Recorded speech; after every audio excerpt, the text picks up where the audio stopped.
Welcome back to episode 4 of Absenlutely the Truth with Chantel from the Aurora Project. Can we talk about school attendance for a minute? Because it has really getting under my skin lately. Those emails and letters that keep coming home from school, you know the ones I mean. The slightly obnoxious ones, the passive-aggressive ones, the notes that say your child is being monitored, like you've done something wrong and somehow you end up feeling like a terrible parent because your kid got caught with a bug. And I just wanted to say it out loud because it feels like no one is saying it plainly enough.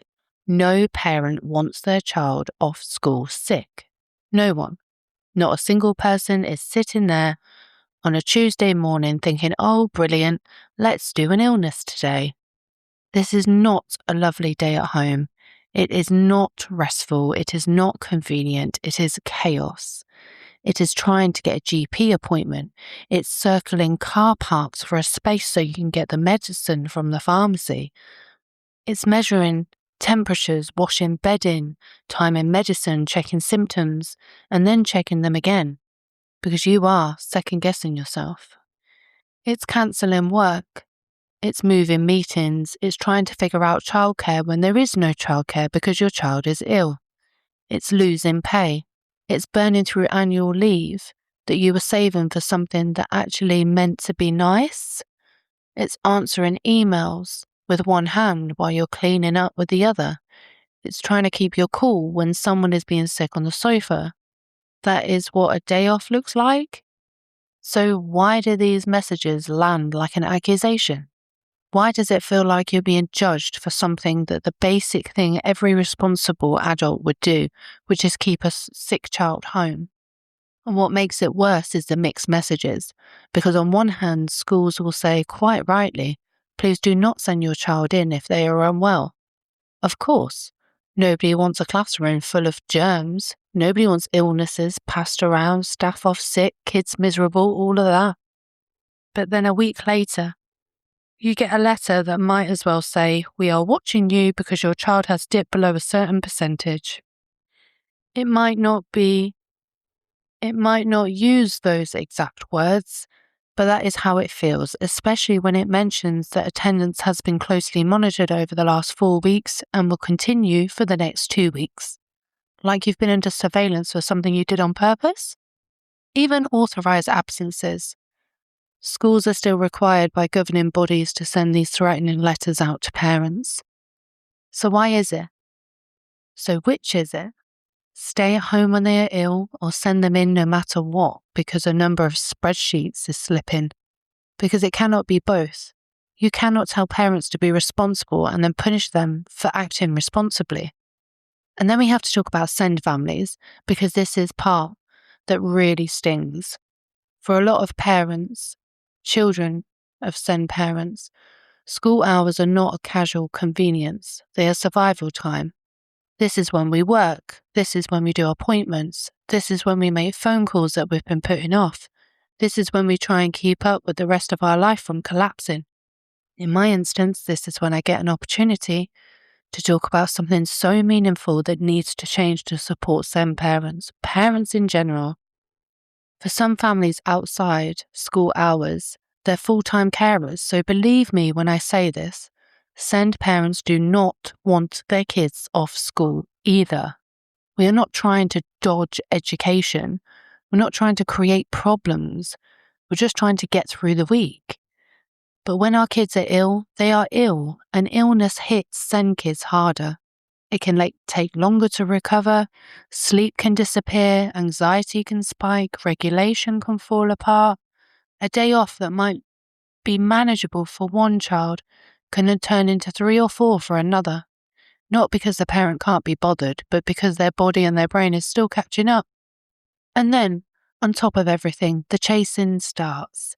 Phone calls, letters, meetings, the feeling that you're being summoned like you've done something really wrong. Neglectful even, as if you're not already exhausted, already stretched, already doing absolutely everything you can.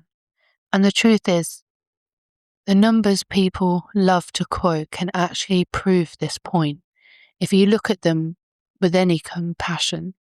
Pupils with SEND are far more likely to be classed as persistently absent than their peers, not because their parents do not care, but because of health needs, medical appointments, burnout, anxiety, recovery time, and the sheer reality of living with additional needs.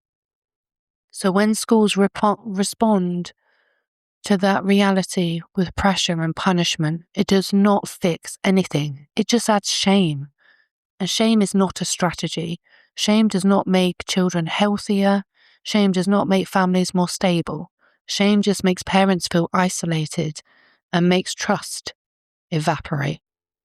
And I'm not here to blame teachers. Teachers are under pressures too. Targets, attendance drives, government scrutiny, performance measures, all of it. I understand that schools are being pushed from above, and often the people sending these letters are following a policy, not personally trying to upset families.